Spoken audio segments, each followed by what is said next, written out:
Bueno, pues si os parece continuamos, bueno, con lo que hemos estado llamando entre ayer y hoy a las costas, ¿verdad? Pues ya ha llegado el momento de las costas. Para esta última ponencia tenemos a Lourdes Carballo, efectivamente, y además como ha puesto de manifiesto cuando ha intervenido, gallega. Ya cambiamos de zona. Lourdes es abogada desde hace pues cerca de 30 años. Es en este momento también decana del Colegio de Abogados de Vigo, lo lleva siendo los últimos 5 años, imparte también docencia en el máster de acceso a la abogacía. De Lourdes significaré nada, una consigna solo: su extraordinario rigor intelectual en las cosas que hace y sobre todo otro tema, una gran pasión en todo lo que empieza. Da lo mismo impartir una ponencia, estudiar las costas, trabajar en la comisión de estudios y proyectos, que es donde trabaja, que organizar una cena. Pone, sí, una pasión extraordinaria en todo ello, y además una pasión que es muy contagiosa. Entonces, si trabajas con ella, te parece que estás haciendo lo más importante del mundo, ¿no?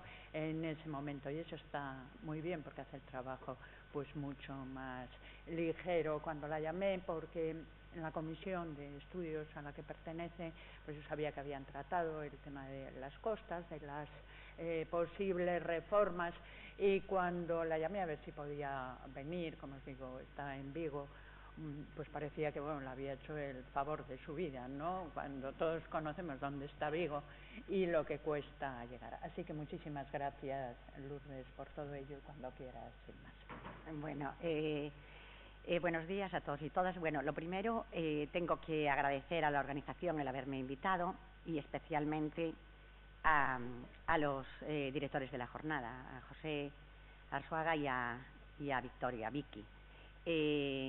Un agradecimiento muy sincero y muy profundo, porque es que en realidad a José por haber confiado en mí sin conocerme, y a Vicky que confía en mí a pesar de conocerme. De todo lo que dijo, lo único que es cierto es que pongo pasión y entusiasmo en lo que hago. Mi capacidad de entusiasmo es muchísimo mayor que mi capacidad intelectual. Y sin embargo, con las limitaciones intelectuales que pueda tener, le dije y le acepté su invitación, que es para mí un gran honor y que espero poder corresponder estando a la altura. Le dije que sí por el tema que se trataba.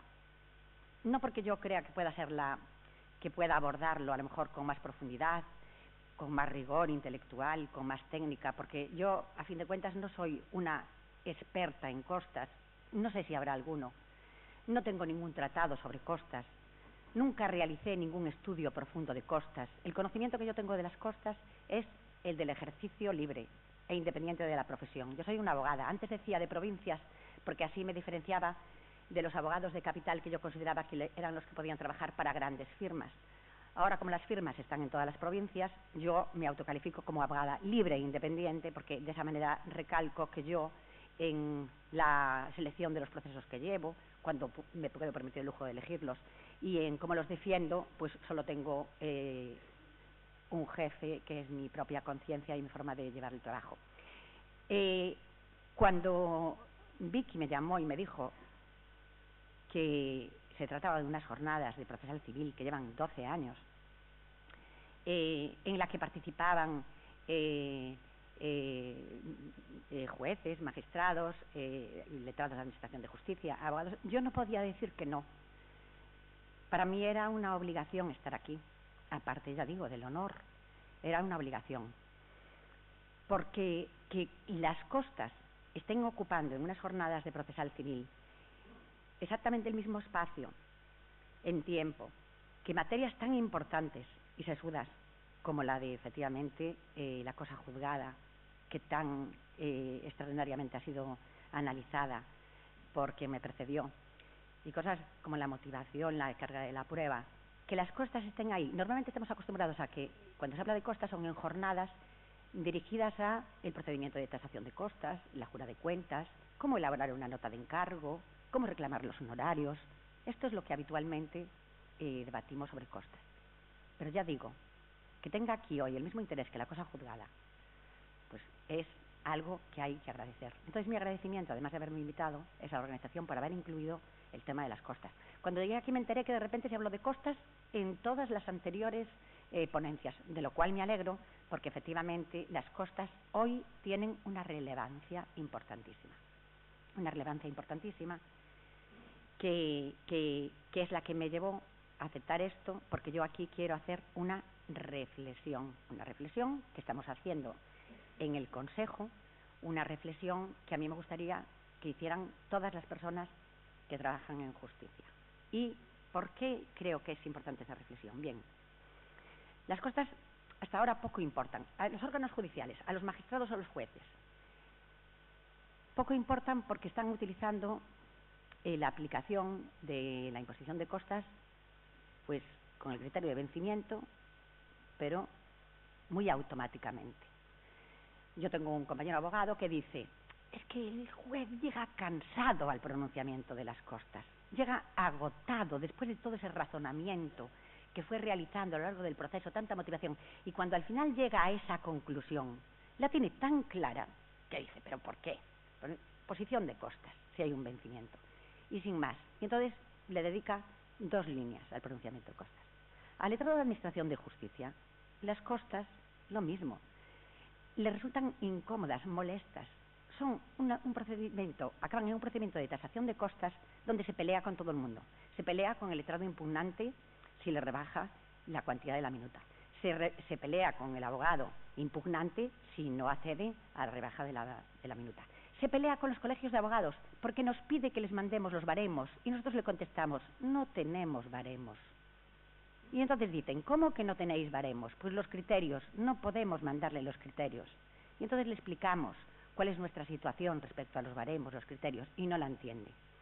Y luego, cuando nosotros hacemos el informe, que efectivamente tiene carácter orientativo, pues se puede oír o no, nos peleamos desde el colegio con el letrado minutante si le rebajamos la minuta y con el letrado impugnante si no se la rebajamos.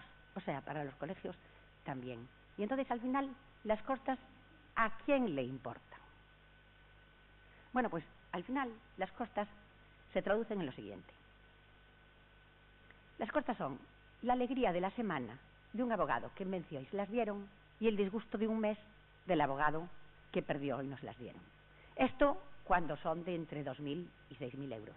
Pero cuando son de 300.000 euros o cuando son de 70.000. Entonces es para el letrado minutante que ganó vencedor de costas, es una lotería primitiva, y para el que perdió es posiblemente la losa que sepulta definitivamente toda su vocación para seguir ejerciendo la abogacía. Y ojo, son la cara para el que se le puso de frente y la cruz para el que tiene que pagarlas. De la misma moneda, una sentencia que a fin de cuentas tenía por objeto un debate que nada tiene que ver con las costas. Nada que ver. Entonces, tenemos efectivamente una cara y una cruz de algo ajeno al debate, que a veces es incluso más perjudicial que la propia resolución del debate para el que pierde y más beneficioso que la resolución del debate para el que gana, y que además dio lugar a un entendimiento del ejercicio profesional de la abogacía, a una concepción del ejercicio profesional muy lejana a la que defendemos los que creemos en nuestra profesión. ¿Por qué lo digo? Porque esto que está sucediendo con las costas ha dado lugar a que se creen despachos en los que las costas son computadas como parte de la cuenta anual de ingresos de los que va a vivir. Los despachos no se han creado para eso. Los despachos son, como decía el predecesor de Victoria, primero, una oficina de derechos humanos. Segundo, una oficina de reposición, efectivamente, de protección, de satisfacción, de prescripción de tranquilidad. Todo siempre dentro de lo que es la obtención de la justicia. Eso es un despacho. Un despacho no es un negocio que se monte sobre las costas. Pero esa es una de las, digamos que, partes en las que derivó la situación que tenemos hoy de regulación de las costas. Y la otra, la cruz, porque esa sería la cara, la cruz del que las paga o el que tiene miedo a pagarlas, ¿qué es? Que las costas se han convertido en el obstáculo disuasorio del ejercicio de la tutela judicial efectiva. Porque, ¿qué abogado o abogada puede plantear, si es mínimamente prudente, un procedimiento judicial en el que no sabe cuál puede ser el resultado, si la cuantía de ese procedimiento puede determinar una imposición de costas de 200.000 euros, o de 100.000 euros, o incluso de 12.000 euros, si su cliente no es precisamente potente? Porque además, la resolución no va a parar, no va a detenerse en ese aspecto, porque las costas vienen después. El pronunciamiento queda ahí y luego es el que las genera. Bueno, esta es la razón por la que yo vine aquí, para decir, tenemos que hablar de las costas, todos tenemos que hablar de las costas y parar esto. Tenemos que parar esto. Comprobaréis que no tengo, desde luego, las habilidades digitales de mi predecesora. También es verdad que muchos años yo soy analógica, ella efectivamente es más digital. Después de la reflexión sobre la situación actual, ¿por qué, cuáles las primeras preguntas que podemos hacer para cuál es la situación de las costas y por qué ahora nos están preocupando?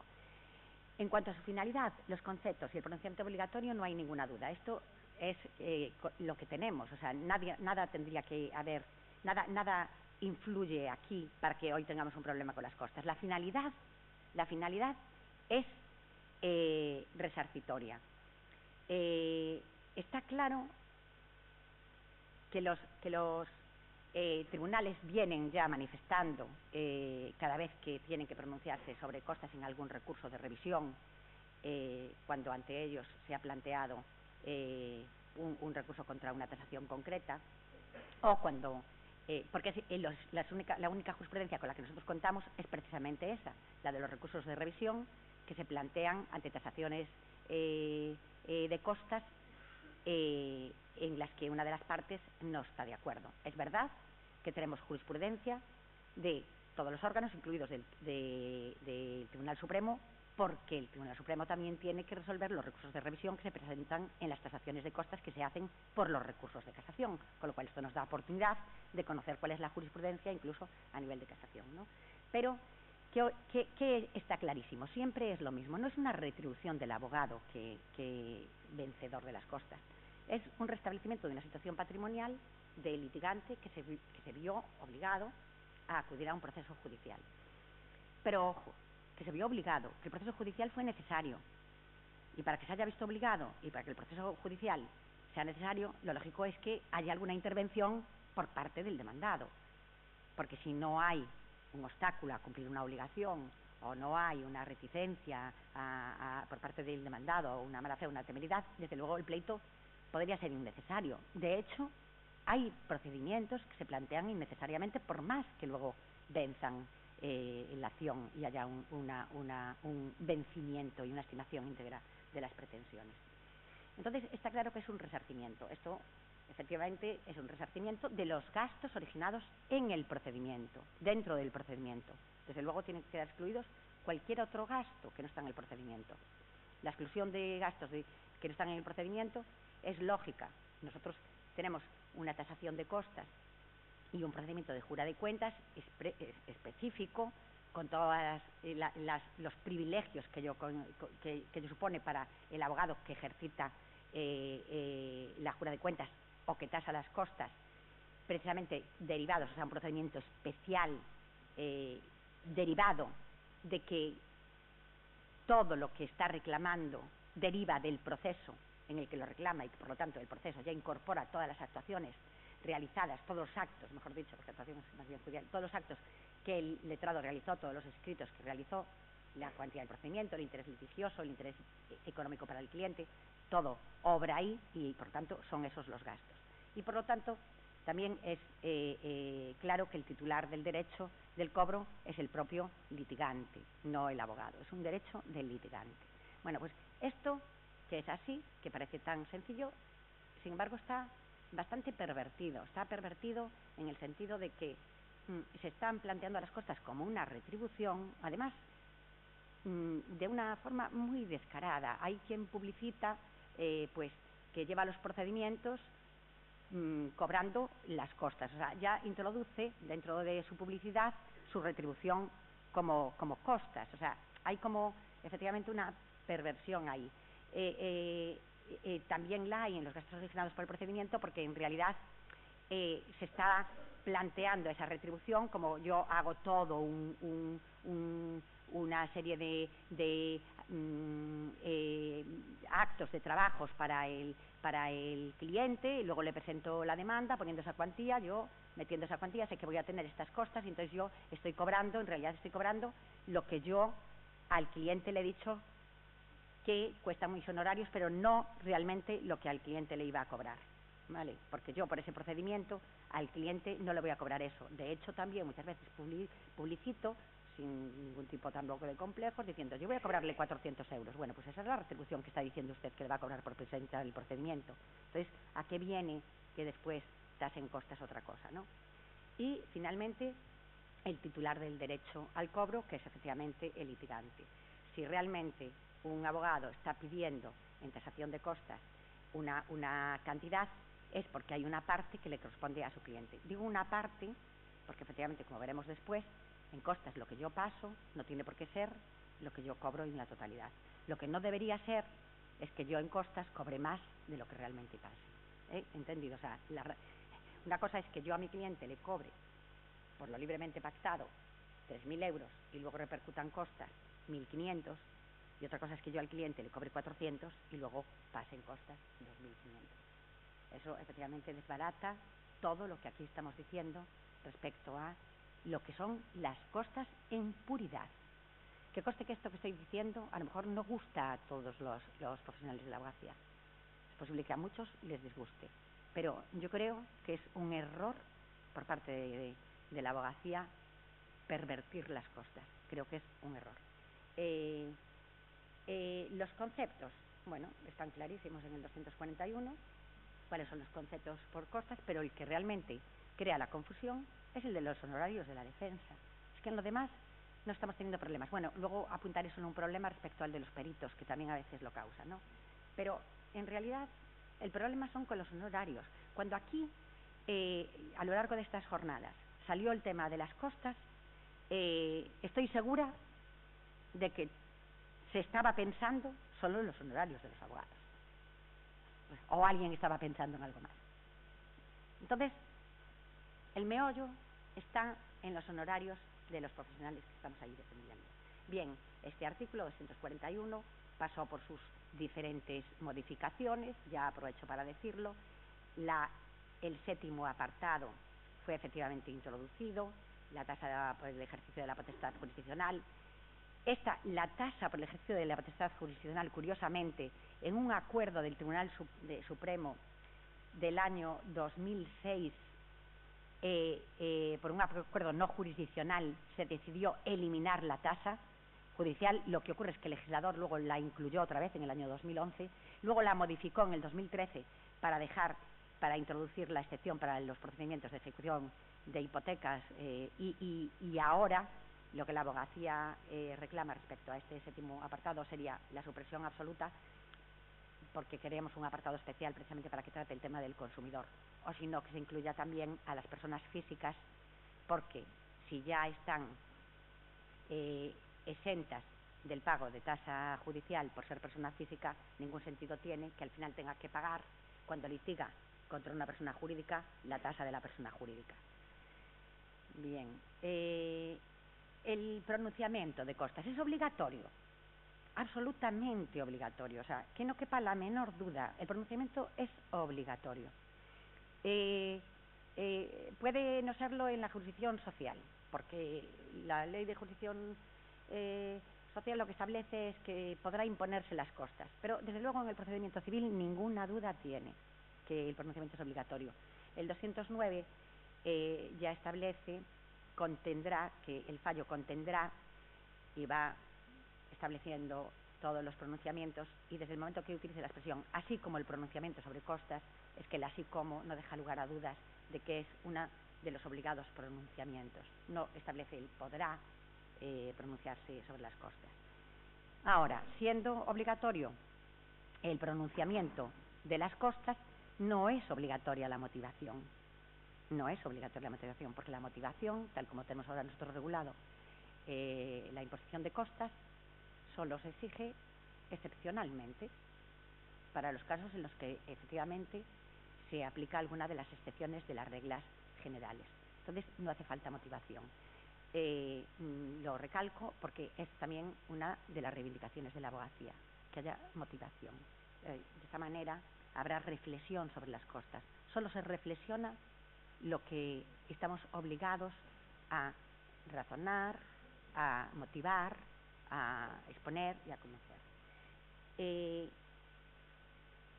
El problema que tenemos con las costas no se debe a lo que es su concepto, su finalidad, su inclusión. El problema reside precisamente aquí, en los criterios de imposición. En los criterios de imposición que tenemos ahora y cómo se están aplicando. También agradezco la invitación a estas jornadas, porque aquí voy a aprovechar para echar un tirón de orejas a lo mejor a jueces y magistrados, y yo tengo esta oportunidad, y desde luego no es con ánimo ofensivo, sino al revés, constructivo. ¿Por qué? Porque nosotros tenemos unos criterios, es verdad, pero luego también tenemos una aplicación. En la primera instancia, no cabe duda, la regla es el vencimiento objetivo, y la excepción son serias dudas de hecho o de derecho. Entonces, en una estimación íntegra tenemos imposición obligatoria. Dice que se impondrá tal. Entonces, tenemos un criterio clarísimo con solo una excepción, que son las serias dudas de hecho y de derecho. Por cierto, tuvo que venir el Tribunal Supremo, también en un acuerdo no jurisdiccional, a aclarar qué se entiende por dudas de hecho o de derecho. Y lo aclaró en el sentido de decir que hay dudas de hecho o de derecho cuando resulta imprevisible el resultado, tanto en el momento anterior a la presentación de la demanda, como incluso durante el procedimiento, que resulte imprevisible. Y también hay serias dudas de hecho y derecho, incluye, por supuesto, la existencia, que esas serían las dudas de derecho, de sentencias contradictorias, tanto de audiencias provinciales como del Tribunal Supremo. Entonces, concurriendo estas causas, podría haber serias dudas de hecho o de derecho. Ahora, sinceramente, la imprevisibilidad, que de verdad, lo digo, existe en el 80% de los procedimientos que se plantean, por lo menos los que se plantean habitualmente, no evidentemente en cláusula suelo ya son previsibles, pero los tenemos que presentar igual, pero en los que no hay, o sea, son un porcentaje muy alto. Sin embargo, yo, no me puedo tomar la molestia de hacer el análisis del porcentaje total de todas las sentencias que se dictan en España, ni siquiera de un año, que hayan recogido la excepción de las serias dudas de hecho o de derecho. Yo simplemente me gustaría que los jueces de primera instancia analicen en cuántas en el último año han incluido esta excepción. En donde yo ejerzo, esta excepción apenas se aplica. Y sin embargo, insisto, nosotros en muchos procedimientos tenemos muchas dudas. Y de hecho, las podemos tener porque nosotros no sabemos el resultado de la prueba. Nosotros tenemos una versión de los hechos y tenemos unas pruebas, pero desconocemos las otras. Y muchas veces hasta el propio procedimiento no sabemos cuáles son las razones. Mi padre, que es abogado y me enseñó a ejercer, me dijo: Lourdes, siempre antes de presentar la demanda, te interesa no solo conocer la versión de tu cliente, sino conocer lo máximo que sepa de la contraria. Sí, me parece muy bien, papá, pero yo, lo máximo de la contraria, yo tengo límites para conocer la versión de la contraria. Puedo conocer, efectivamente, la jurisprudencia sobre la base de la mía, o avanzar lo que puede contestar la contraria. Bueno, siendo la regla del vencimiento, en la estimación parcial y en el allanamiento, lo que ocurre es que dicen que no hay imposición.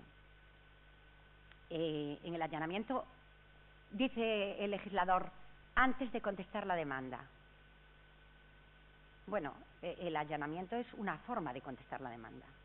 Yo no concibo el allanamiento antes de contestar la demanda.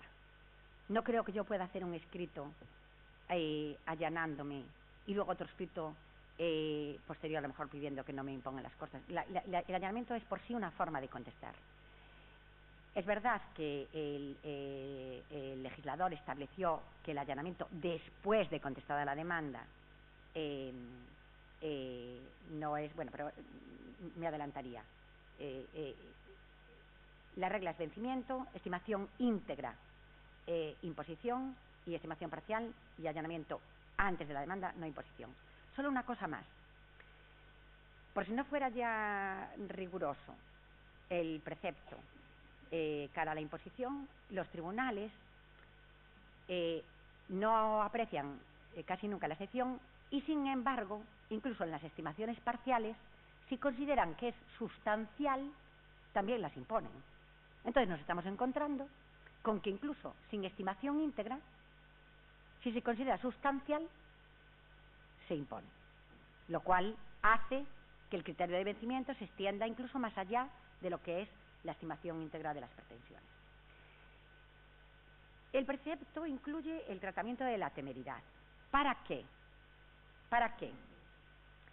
Pues para imponerla, aunque haya estimación parcial, es decir, estimación parcial, como no hay vencimiento, no hay imposición. Ahora bien, si hubo temeridad, entonces automáticamente hay imposición.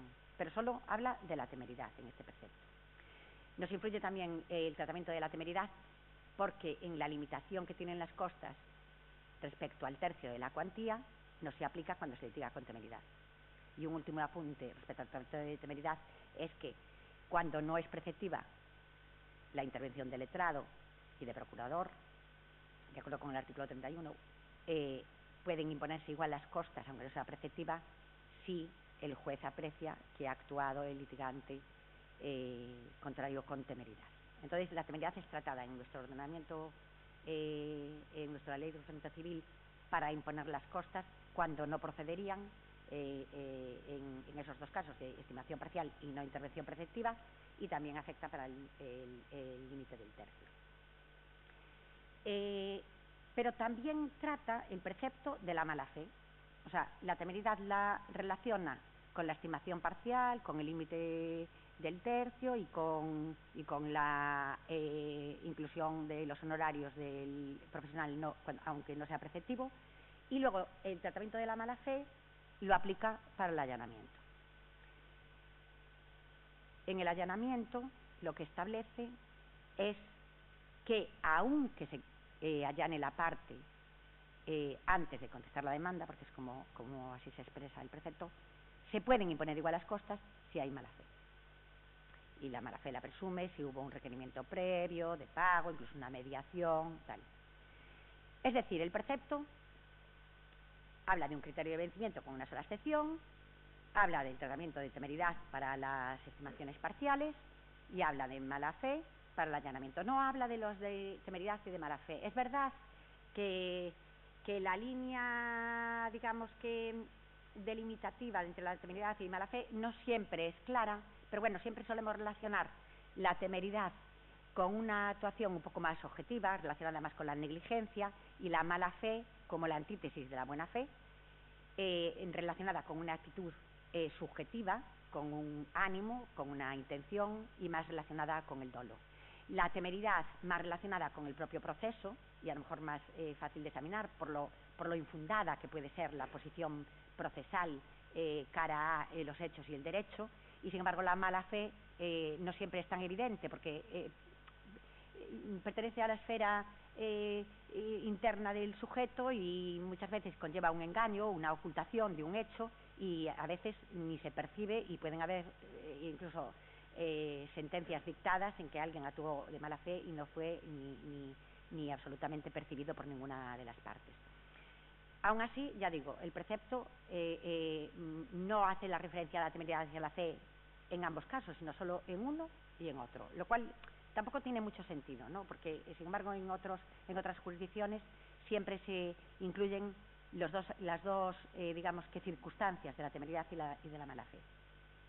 En la segunda instancia, lo que nos dice el precepto es otra vez aplica la regla de vencimiento. La excepción, ¿por qué?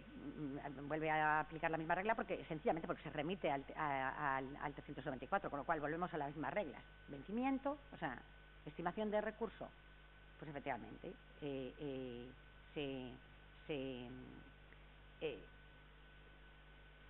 perdón. En el recurso de apelación, efectivamente, vuelve a ser lo mismo. Si hay reglas de vencimiento, porque se aplica al 394. El tratamiento de temeridad exactamente igual y la estimación parcial, no imposición. Es exactamente las mismas reglas. Pero, ¿por qué quiero hacer yo una reflexión mayor que la que el propio precepto me conduce a realizar? Porque yo creo que para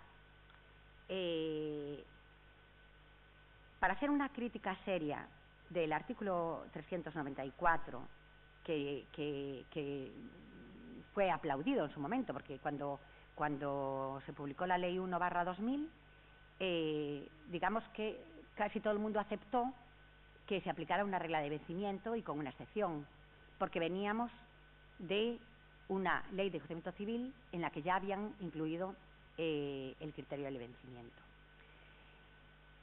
que fue la reforma que se hizo a la ley de 1881 en el año 1984. Antes de la reforma, nosotros teníamos una ley de enjuiciamiento civil en la que se trabajó durante mucho tiempo, en la que solo se aplicaban las costas cuando había culpa o dolo, o sea, se aplicaba el artículo 1902. Con lo cual, nuestros antecesores, abogados y las pocas abogadas que podría haber, litigaban la verdad con bastante tranquilidad. Yo en eso las envidio. Si no había culpa o dolo, sabían que ellas podían someter a debate jurídico una cuestión sobre la que ellas pues considerasen que por los hechos, o ellos, que por los hechos y por el derecho podían tener razón. Y eso daba cierta tranquilidad. Pero resulta que en el año 84 se reforma y la exposición de motivos, concretamente la referencia que hace a esta modificación, es solo la de poner la condena en costas en más directa relación con el resultado del litigio. Bueno, yo puedo entender que el legislador en aquel momento pudiera pensar así. Dijera, vamos a ponerlo un poco más en directo al resultado del litigio. Pero claro, las consecuencias fueron terroríficas, porque dio lugar a que fuera redactado expresamente así el precepto, que se impondrán a aquel que haya visto rechazadas totalmente sus pretensiones, con la salvedad, que no es la que ahora tenemos en nuestra actual redacción. La salvedad era en aquel momento de salvo que concurran circunstancias que aconsejen o que aprecie el juez y así lo razone, circunstancias que aconsejen otra cosa. Entonces, el 84 introdujo un criterio de vencimiento, pero moderado, atenuado. No pretendía que pagara costas quien vencía, sino relacionar las costas con el resultado. Nos lo dice la exposición de motivos.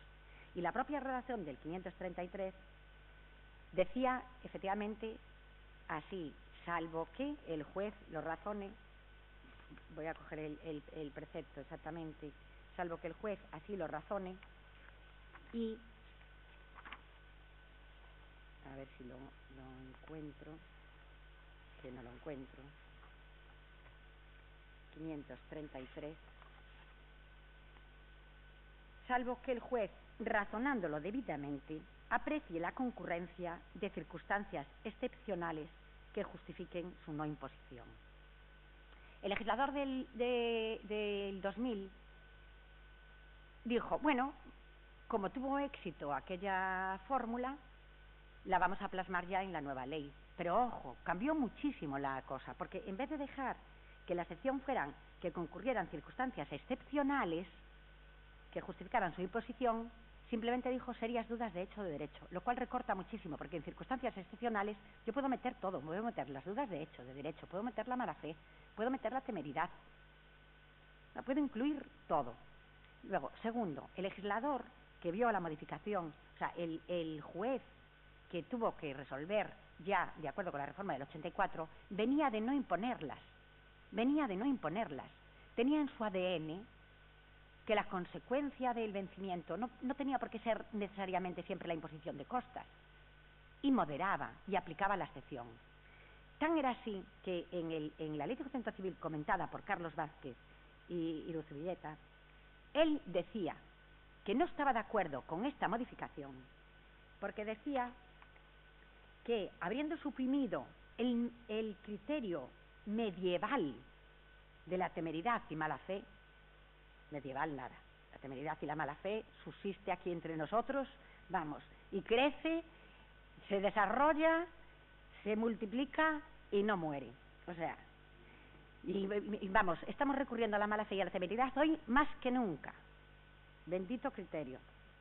Bueno, pues y dice, uno de los principales aspectos de la reforma consiste sin duda en la modificación del sistema de imposición de costas, suprimiendo el criterio medieval de la temeridad y mala fe por el más justo de la condena al vencido.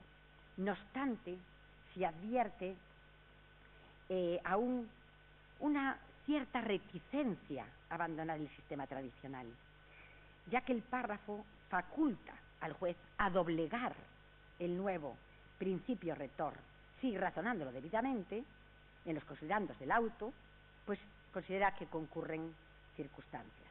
Esto puede traer consecuencias graves si los jueces hacen abuso. Ojo, creía que iban a hacer abuso de esta excepción, pero si no se hace uso ni de la que tenemos ahora, hacen abuso de esta discrecionalidad, por muy fundada que quiera parecer la excepción. O sea, hubo quien consideró que se había quedado muy tímida la reforma, creyendo que los jueces no iban a imponer las costas acogiéndose a la excepción. Hasta tal punto podía entenderse que la imposición de costas es una cosa seria. Es verdad que hasta el 2000 los jueces, los magistrados, porque a mí me tocó ejercer con la del 84 y con la de 2000, y yo vi la diferencia, yo la noté, la diferencia. En el año 2000, cambiar las circunstancias concurrentes por las serias dudas de hecho y derecho cambió todo. Es más, cambió hasta nuestras demandas. Yo recuerdo incluir en mis demandas la justificación para la no imposición de costas, alegando las circunstancias concurrentes. Y ahora, desgraciadamente, en ninguno de mis modelos, seguro que lo repaso, hago ninguna alusión a las dudas de hecho y de derecho. Es como si ya yo misma ya hubiera aceptado ese automatismo, como si lo hubiera aceptado. No hablamos de las costas en todo el procedimiento, ni en las conclusiones, y por supuesto no se habla en la sentencia. Claro, este repaso tiene mucha importancia y hay que relacionarlo con la evolución en la jurisdicción contenciosa administrativa, porque es interesante tenerla ahí presente. En la jurisdicción contenciosa administrativa, en el año 98, la imposición de costas era solo si se litigaba con temeridad o mala fe. Así era en el año 98. Y en el año 2011 viene esa reforma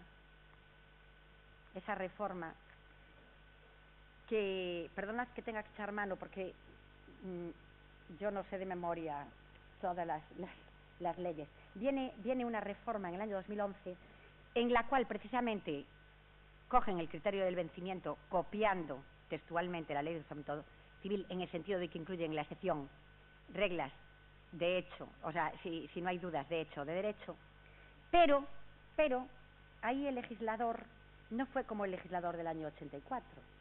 El legislador del año 84 quería relacionar las costas con el resultado del pleito, pero el legislador que modificó la ley de jurisdicción contenciosa en su exposición de motivos decía, incluía que las modificaciones que se realizaban eran para evitar los abusos de la utilización del procedimiento judicial.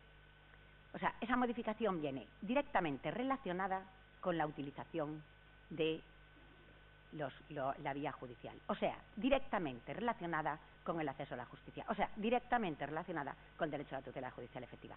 Por favor, que no esté ejerciendo todo el mundo este derecho, porque si todo el mundo ejerce este derecho, vamos a seguir con el colapso horroroso que tenemos.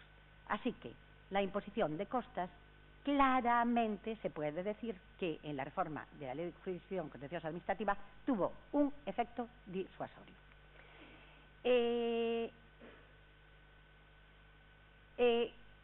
¿Cuál es el otro problema, precisamente, que hace que las costas sean un problema? Pues su cuantificación. ¿Por qué es el problema la cuantificación? No sé cómo vamos. Bien, no sé por qué es un problema la cuantificación. Pues porque nosotros en el Consejo General de la Abogacía, para analizar el tema de las costas, luego diré por qué, quisimos hacer un estudio de lo que pasaba en Europa. Aquí lo bueno de las costas es que no tenemos un derecho nacional y un derecho europeo, gracias a Dios.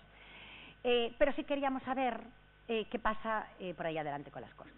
Y en la mayor parte de los países tienen el criterio de vencimiento atenuado, es decir, el resultado del pleito se relaciona con la imposición de costas, pero siempre hay alguna atenuación que pueda venir por el tema de la temeridad, la mala fe, las circunstancias, las dudas de hecho, de derecho.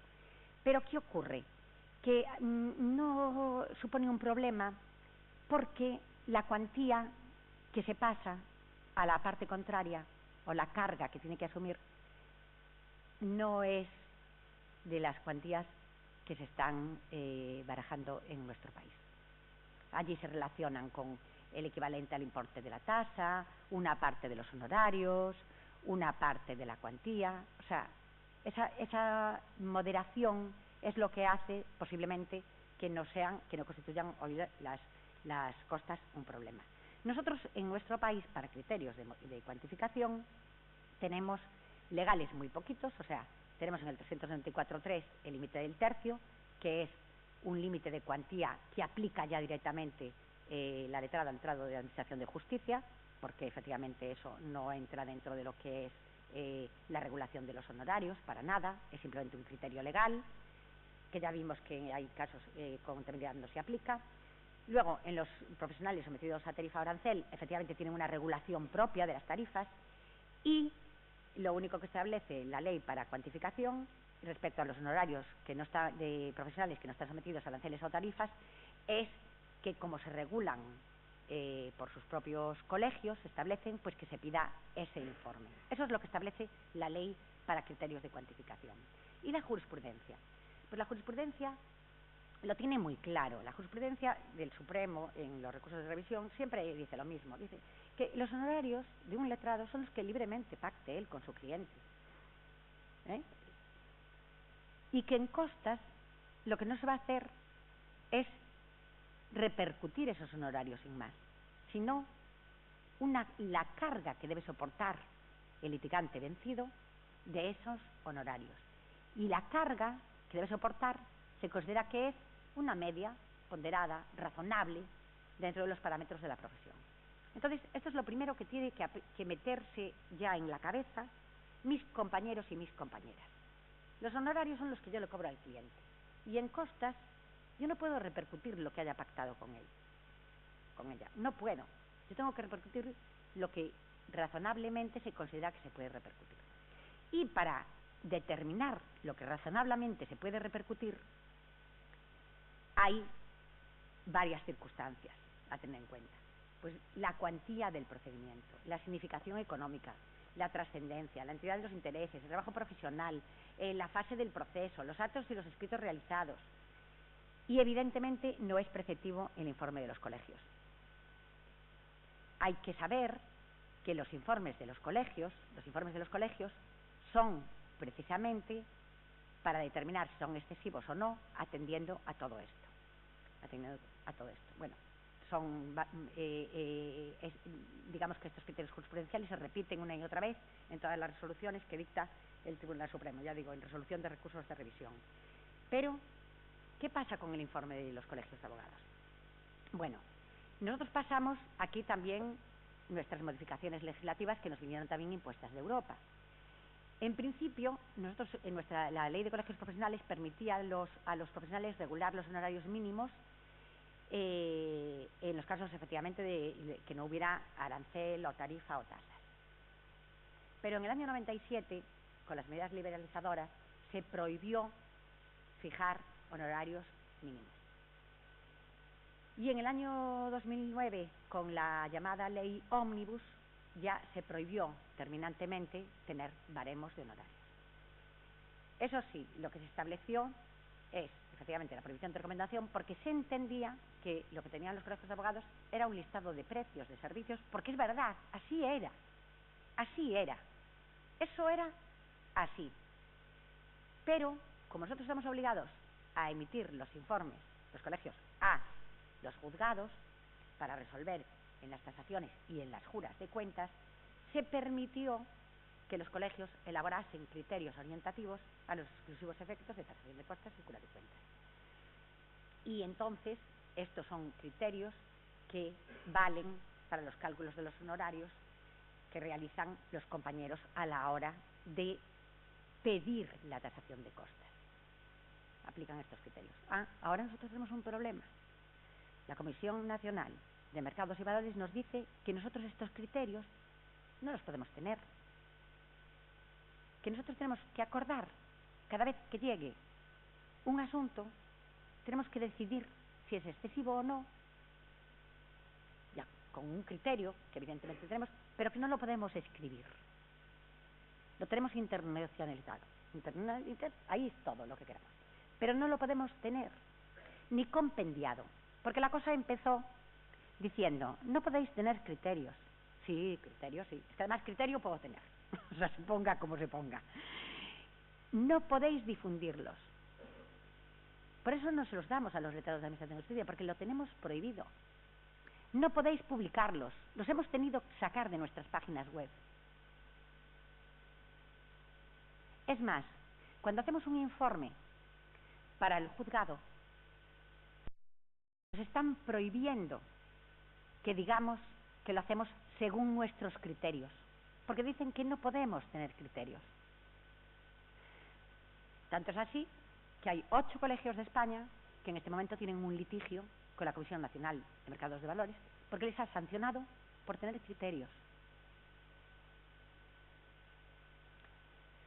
Bueno, claro, los argumentos de defensa efectivamente son numerosos, fundadísimos, y esperemos que todo salga bien. Precisamente, una de las cosas que apelamos nosotros para la defensa es que todo consumidor tiene derecho a conocer, antes de meterse en un procedimiento, cuáles pueden ser las consecuencias de ese procedimiento, y entre ellas la que puede suponer una eventual condena en costas. Y eso solo se le puede explicar a un cliente si un abogado o una abogada ejerciente conoce cuáles pueden ser los criterios que se tienen en consideración por su colegio y por su juzgado. Entonces, efectivamente, ese es el problema. Bueno, cuantía del procedimiento. ¿Por qué me quiero parar en este tema?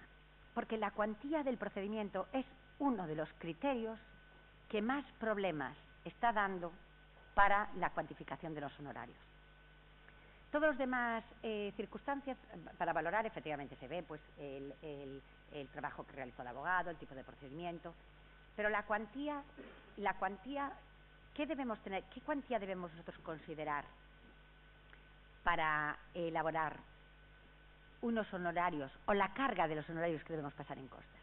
Bueno, la jurisprudencia está estableciendo ya que la cuantía del procedimiento, nosotros entendemos por cuantía de procedimiento la que marca la Ley de Procedimiento Civil por obligación, la 251.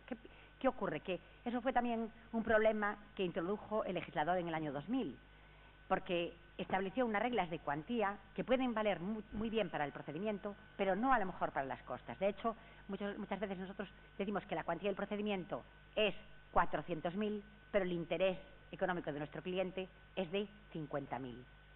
¿Por qué? Porque yo puedo pedir una resolución de un contrato de compraventa de una casa que me compré porque no me la entregaron, y puedo pedir la resolución y que me devuelvan los 50.000 euros que he entregado. La cuantía del procedimiento es el valor del contrato, 400.000, y si a mí me desestiman la demanda y me pasa el letrado contrario la minuta calculada sobre la cuantía de 400.000, resulta que yo le tendría que pagar al abogado más de 50.000 euros, o sea, más de lo que yo estoy reclamando, lo cual sería una barbaridad. El problema que tenemos es que hay muchos compañeros y compañeras que siguen pasando las minutas acogiéndose a la cuantía. Y no solo eso, letrados de la Administración de Justicia y jueces que dan por buena la cuantía del procedimiento para calcular los honorarios, en vez de tener en cuenta el interés económico del litigante. Si yo reclamo 50.000, pues no deberían efectivamente cargar las costas sobre una cuantía de 400, porque yo nunca reclamé 400. Tan es así que la cuantía ya preocupaba, que encontré una sentencia en la que del Tribunal Supremo, en los tiempos en los que formaba parte de ese tribunal el padre de Vicky, pues quise traerla. Entonces, la sentencia del Tribunal Supremo del 21 de enero de 2002, en la que participaba tu padre, Teófilo Ortega, pues ya establecía ahí, la cuantía no es el único criterio, hay más criterios. Y eso que esta sentencia de 2002 no era precisamente aplicando la ley 1/2000, sino que era con la ley de 1881. Bueno, son numerosas las resoluciones del Tribunal Supremo, ya digo, resolviendo recursos de revisión, que dicen que la cuantía no es. Por lo tanto, nos tenemos que olvidar de las reglas del 251. Esas sirven para marcar el procedimiento. Cuando yo me voy a discutir la cuantía por un problema, porque tengo miedo a las costas, me encuentro que en el juzgado no me permiten debatir, porque no supone una transformación del procedimiento o inadecuación del procedimiento. Con lo cual, es verdad que la ley de procedimiento civil solo me permite debatir la cuantía cuando supone que el procedimiento es inadecuado, o sea, cuando tengo que pasar al verbal o tengo que pasar al ordinario. Pero por materia de costas no. Nos hartamos de decir, a efectos de costas, la cuantía en otro sí, en la audiencia previa, cuando podemos, porque lo que tememos es que cuando llegue el momento de la tasación de costas nos digan, la cuantía la marcó la demandante o la cuantía la marcó la demandada y usted nada dijo al respecto. Quedó ya definida la cuantía. Entonces hacemos lo posible, pero esto efectivamente se corregiría si se tuviera en cuenta, porque la cuantía, el interés económico del cliente no tiene por qué tener que ver con tal. En ese aspecto he de decir que en Galicia, que como sabéis fuimos los primeros sufridores de las preferentes,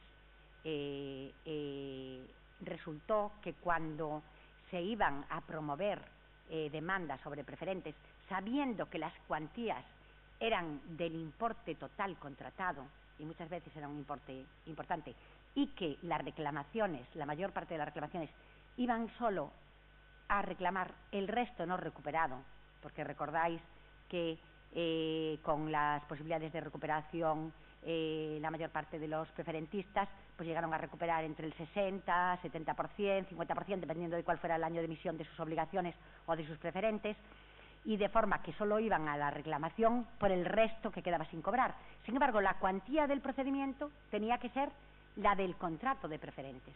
Bueno, pues los magistrados de las audiencias provinciales de Galicia publicaron unos criterios en el año 2013 respecto a el tema de las demandas de las preferentes, y dijeron expresamente que en materia de costas se tomaría como cuantía no la del procedimiento, sino el interés litigioso del reclamante. Bueno, pues esos criterios de las audiencias provinciales a nosotros nos resultó como un bálsamo, fue tranquilizador. Yo sabía que presentaba una reclamación de un cliente mío de 20.000 euros y no me iban a poner las costas sobre 80.000, que podía ser el valor de su contrato. O sea que esto efectivamente fue en aquel momento un acierto. Bueno, Otras cuestiones que tienen que ver con el tema de las costas es que en la justicia gratuita sí se declara la temeridad del que litiga con justicia gratuita, da lugar a la pérdida del beneficio y a la imposición de costas. Esto se hace también, pero muy extraordinariamente, y hay mucho querulante de oficio que litiga temerariamente, y se hace poco. Luego, que no cabe recurso de casación contra el pronunciamiento de costas, eso está claro. Además, la propia ley establece que hay recurso de apelación, pero no establece que haya recurso de casación. Además, ya el Supremo lo tiene ya resuelto, diciendo que no es una infracción procesal, que no está dentro de la regulación del contenido de la sentencia, que no tiene tampoco por la vía de casación como defecto de norma el criterio impositivo, porque tendría que entrar efectivamente en materia que se escapa a lo que es casación. No encontré ninguna que pudiera haberse planteado por interés casacional, pero desde luego lo que ya acaban resolviendo es que no está previsto que haya recurso de casación, sí de apelación, y por lo tanto ya lo descartan. En cuanto al recurso de revisión contra la tasación, únicamente decir que es un recurso de revisión que permite ampliar los motivos a los alegados en el momento de la impugnación, por una sencilla razón. Puede haber dos impugnantes, y la tasación que resulta tras las impugnaciones puede ser distinta a la tasación previa, con lo cual pueden haberse generado nuevos motivos, ¿no? Y luego, respecto a la provisión de los peritos judiciales, que también sí que da lugar a problemas, es que, como ya sabéis, que cuando hay la designación de un perito judicial, al perito judicial, para previa aceptación del encargo, se le pide provisión de fondos. Muchas veces esa petición de provisión que se realiza, las partes entienden que ya es la cuenta definitiva, y nos estamos encontrando que luego nos están pasando cuentas adicionales diciendo que aquello era un 50%. Entonces, en ese momento, pues tendrá que ser las secretarias de administración las que, a la hora de pedir la provisión, que especifique el perito si eso es la cuantía global, incluye la asistencia a juicio, las medidas complementarias que le puedan hacer, porque si no, nosotros desconocemos qué importe nos puede pasar después. Y la verdad es que yo en este momento precisamente estoy ahora en un proceso de tasación con el perito, y la verdad es que tanto la letrada de Administración de Justicia como yo estamos peleándonos contra la perito. Es un procedimiento absurdo, porque la letrada de Administración está conmigo en que entendía, porque además yo digo, es que si yo llego a saber que esos eran sus honorarios, a lo mejor yo desisto de continuar con esta proposición de prueba. Bueno, entonces, dicho todo esto, que ya me voy saltando corriente, porque si no, bueno, es que lo tenía aquí todo desarrollado, ¿vale?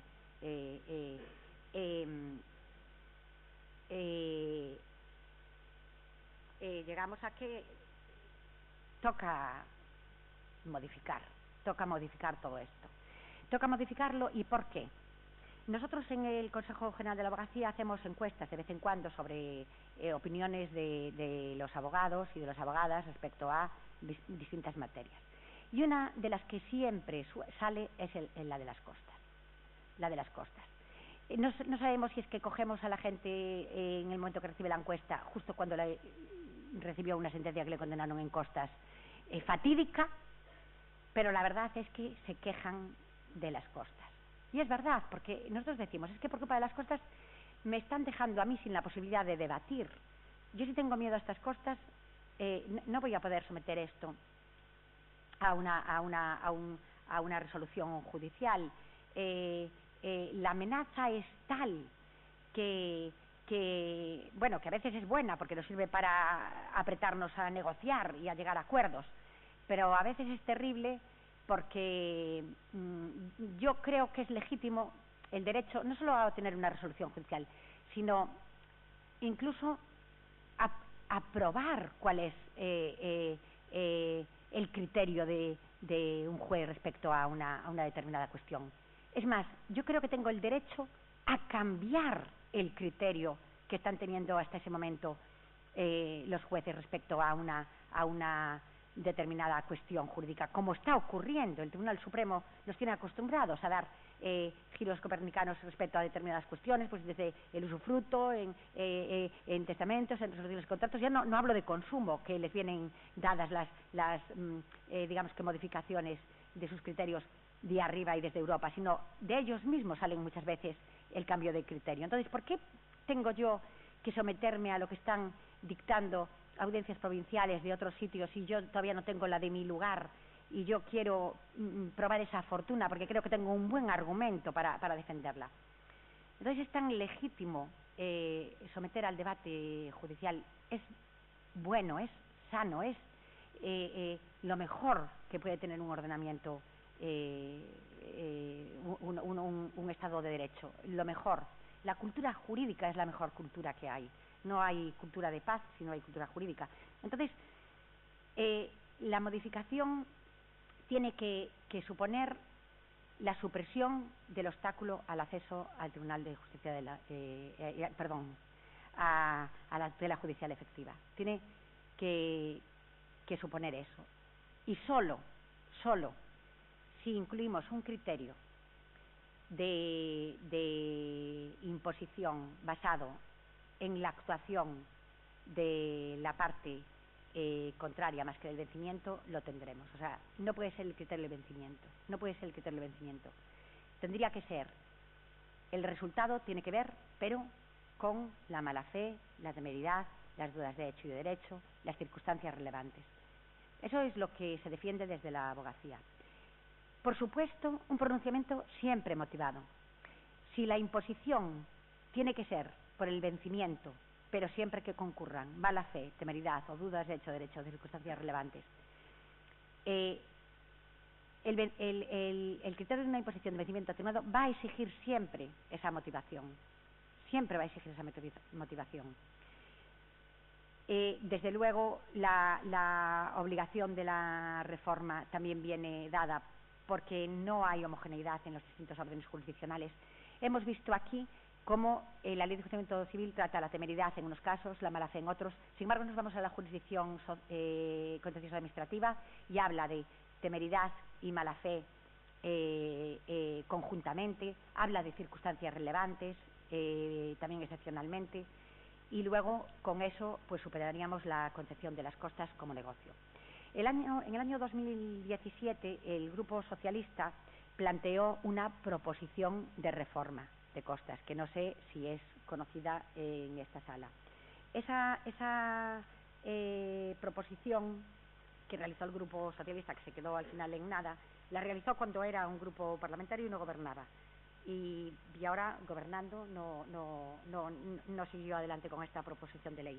Pero era precisamente encaminada a modificar precisamente el criterio de las costas. Y se basaba en parte en esto que estoy diciendo. Su propuesta era que se impondrán a la parte que haya visto rechazadas siempre que el tribunal aprecie y así lo razone que se ha litigado con temeridad. Es decir, vencimiento atenuado. La apreciación de temeridad exigía efectivamente una motivación en la imposición, que es parte de lo que nosotros queríamos. Y que nunca se pondrían si hay efectivamente serias dudas de hecho o de derecho. Por nuestra parte, acogiendo de buen grado esa proposición de ley de modificación, porque es verdad, veíamos ahí satisfechas reclamaciones que estábamos haciendo. Sin embargo, nosotros fuimos un poco más allí y proponíamos como relación que en los procesos declarativos las Cortes de primera instancia se pondrán a la parte que haya visto rechazadas todas sus pretensiones siempre que el tribunal aprecie y así lo razone que ha litigado. Perdón, no, estaba leyendo el mismo de ellos. La propuesta nuestra era la primera. En primera o única instancia, el órgano jurisdiccional, al dictar sentencia o al resolver por auto los recursos o incidentes que ante él se promovieran, se pronunciará siempre, motivadamente, sobre las costas. Esa es la propuesta de la abogacía. La primera parte, motivación siempre para costas. Bueno, yo creo que, no sé si saldré con muchos amigos de aquí, porque claro, os estoy pidiendo que hagáis mayor esfuerzo en vuestras resoluciones. Pero bueno, vine espero que esto efectivamente no me convierta en enemiga, sino simplemente en una petición que entendemos desde la abogacía razonable, que siempre se motive. Y luego, efectivamente, tras esa exigencia de motivación, que las costas se impondrán a la parte que haya visto rechazadas todas sus pretensiones, siempre que concurra o temeridad, o mala fe, u otras circunstancias relevantes que lo justifiquen. No queremos dejar solo en la temeridad, sino que el juez pueda incluso imponerlas si concurre todo esto. Y que nunca se impongan si presenta serias dudas de hecho o de derecho, y que se tienen en cuenta, por supuesto, la jurisprudencia recaída. Por supuesto, incluíamos en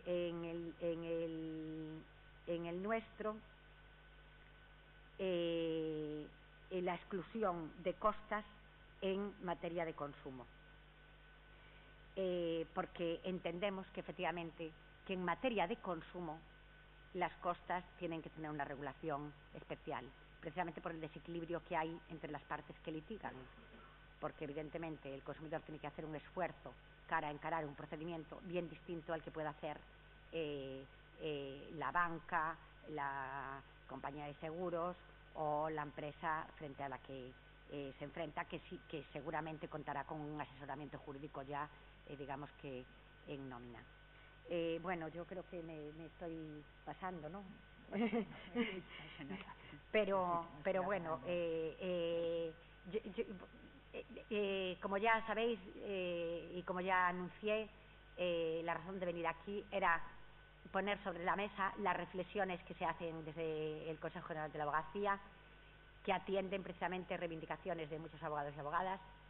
Sé que no es una cuestión en la que no haya disparidad de criterios, pero aquí estoy manifestando el mayoritario de las representaciones de los abogados y las abogadas en el Consejo General. Bueno, muchas gracias.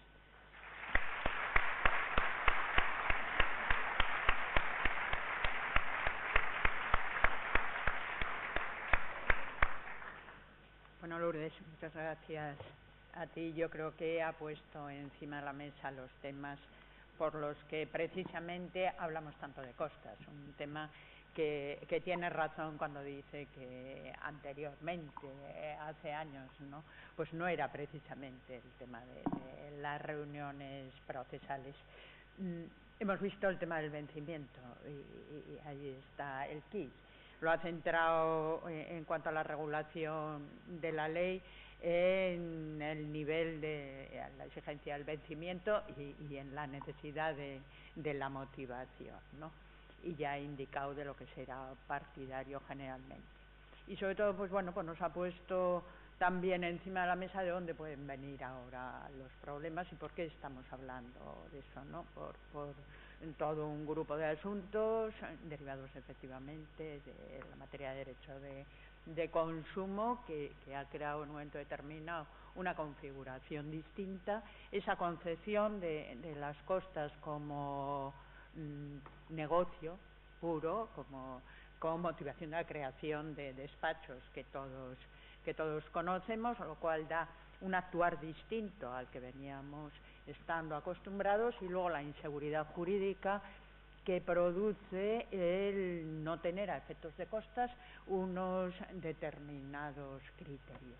Entonces produce para la persona que va a litigar una inseguridad sobre lo que va a suponer esto. Tema que, como ha indicado también, muy mantenido por la Comisión de Mercados y Competencia, con unas sanciones, ha hablado de sanciones, pues estamos hablando de sanciones que alcanzan los 600.000 euros, quiere decir que no vamos a 100 euros una mañana, ¿no?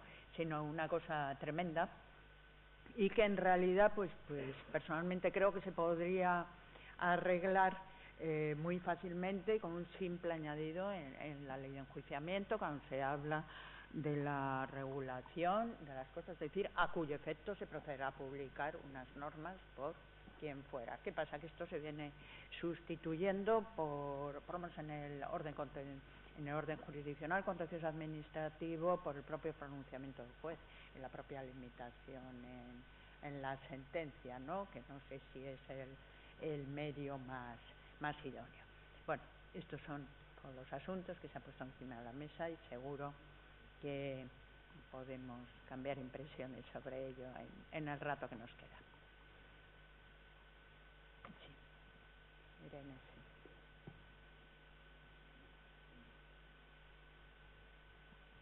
Hola. Bueno, yo no quería hacer una pregunta, simplemente una valoración. Primero felicitarte, me ha parecido muy, muy clara, y además agradecerte que hayas tratado este tema porque a mí concretamente me has dejado en evidencia y la verdad que lo reconozco y muy gustosamente, me va a servir para mucho, porque efectivamente yo que llevo en la carrera judicial, nada, desde antes de ayer, como quien dice, y no he visto esa evolución histórica de la que hablas, para mí el pronunciamiento de costas es algo automático, efectivamente, la gran mayoría de las veces, y solo lo pienso cuando en alguna ocasión me doy cuenta al adoptar la decisión, oye, que el procedimiento ha sido muy complicado y que igual esto es un poco injusto, pero me surge muy pocas veces, eso es cierto.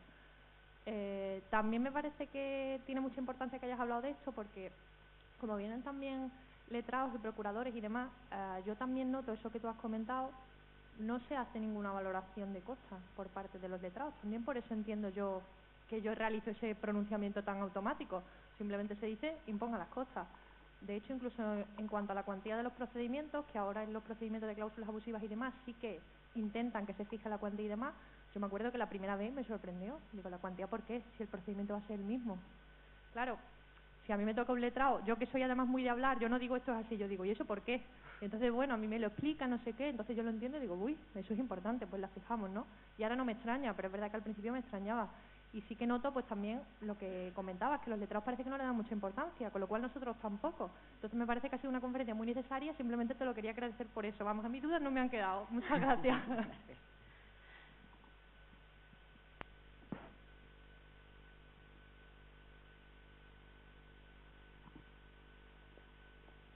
Nada más, que no se os ocurre. Sí, no. Si no se os ocurre, a mí sí me ocurre. Ah, bueno, sí. Sí. Una pregunta a mí misma. Yo creo que en ningún caso se podía admitir la posibilidad remota de que la tutela judicial, el acceso a la tutela judicial, quedara frustrada por el temor a litigar mirando las consecuencias nocivas de unas costas. De ahí el necesario planteamiento de que el juez module también las costas a imponer, de tal modo que, igual que ponemos en su mano el que decida sobre el fondo de la cuestión, también es legítimo que se pronuncie sobre la oportunidad de modular la imposición de costas en una materia que no es matemática. El día que el mundo del derecho fuera matemático, desaparecerían jueces, magistrados y abogados, meteríamos en el ordenador los datos y saldría el resultado. Eso significa que cuando el letrado plantea un tema, previo debate, hay que pensar una cosa: muchísimos procedimientos no nacen a la luz porque en los despachos los hemos desechado, porque previamente pasamos a través del tamiz, del conocimiento, de la mesura, del cambiar impresiones, del acuerdo entre partes, de la negociación entre letrados, que hay que agotarla hasta la saciedad. Ahí van muriendo los prepleitos, en definitiva. Cuando vamos a la jurisdicción, quiere decir que hay primero una causa legítima para pedir, que entendemos legítima para pedir, y que ponemos en manos del magistrado de turno la decisión que los letrados en vía de negociación no hemos alcanzado. Castigar en una sentencia con la imposición de costas que a veces son estratosféricas para la economía del justiciable, un mal resultado casi es un escarmiento histórico para esa familia, que aunque le pase un camión por encima, no va a ser capaz de iniciar un pleito a partir de ese día. Por eso el vencimiento objetivo me parece siempre injusto. Me parece que, igual que el magistrado razona todos los planteamientos para llegar a una conclusión en cuanto al fondo, también es exigible, por lo menos loable, que tenga una cierta dedicación a las costas. Es cierto, yo también he vivido esa evolución, que antes hacía un poco un ejercicio sobre si procedían o no, y ahora casi va de forma automática, que se impongan las costas, 394. Ahí queda eso. Eso no quita para que en el fondo estemos pidiendo primero la modificación legal, y hasta que eso llegue, que nos detengamos un poco a examinar si efectivamente la imposición de costas significa un castigo y un escarmiento, pensando el no haber venido, porque cuando se litiga no creo que nadie juegue con temeridad. Cuando digo nadie, efectivamente siempre hay excepciones, pero creo que es algo tan sangrante que puede significar realmente la debacle para la familia, sobre todo cuando estamos hablando de responsabilidades como consecuencia de fallecimientos, responsabilidades médicas, etcétera, etcétera, etcétera.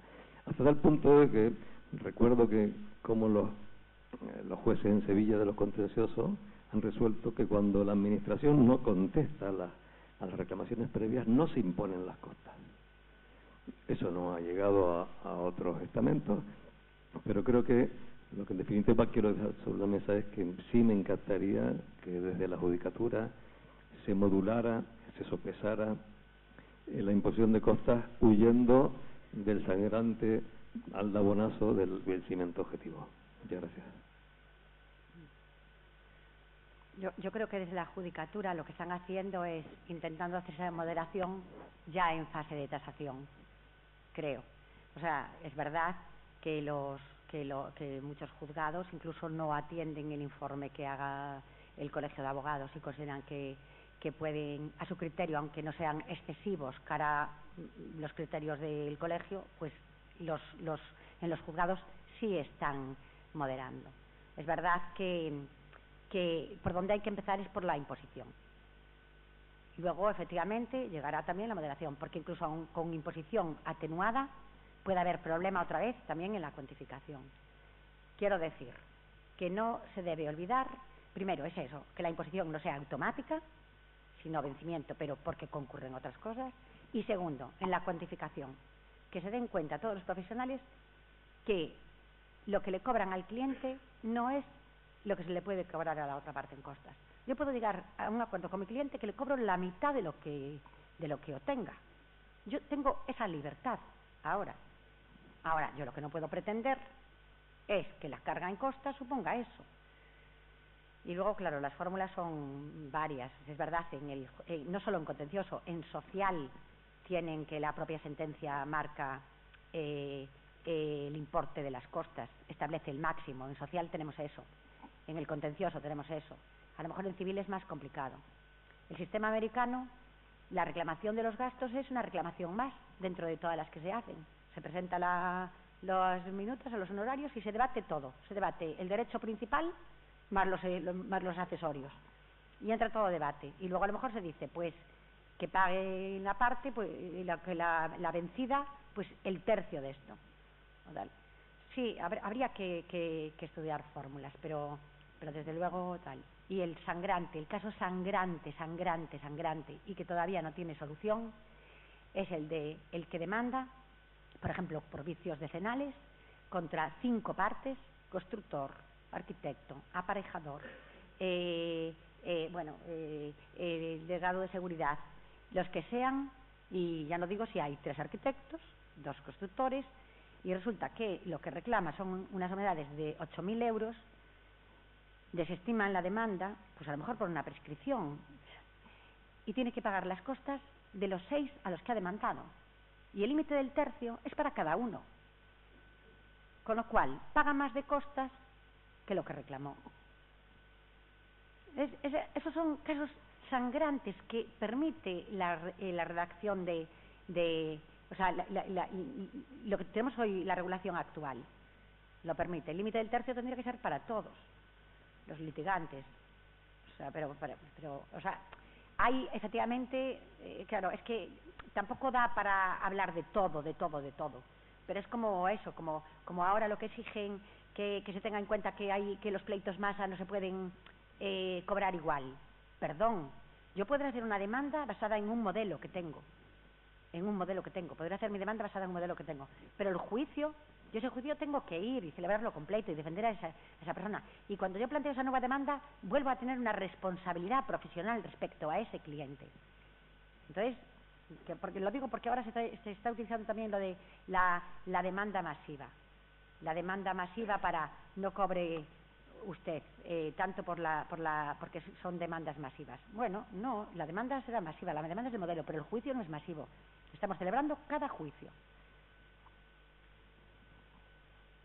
Sí, además eso cuando nos reclamaron por lo ganamos con un argumento que entiende cualquiera, ¿no? Porque venían a decir, como ha llevado muchos, ¿no? Pues ya tiene que cobrar menos y el letrado del Consejo argumentó que nadie se le ocurriría mantener que al cirujano que ha operado muchas veces pues ya tiene que cobrar menos, ¿no? Que pasa más bien al contrario, que el que está ya muy experimentado es al que va acudiendo todo el mundo y en realidad cobra más. Y por un argumento que a mí al principio me daba como un poco de apuro, ¿no? Porque, no sé, así defendiendo a toda la abogacía, íbamos como que no dejaba de ser un poco de coña entre tal, pero sí, con eso lo ganamos por la razón que dice Lourdes. Bueno, Alguien había, sí, justo.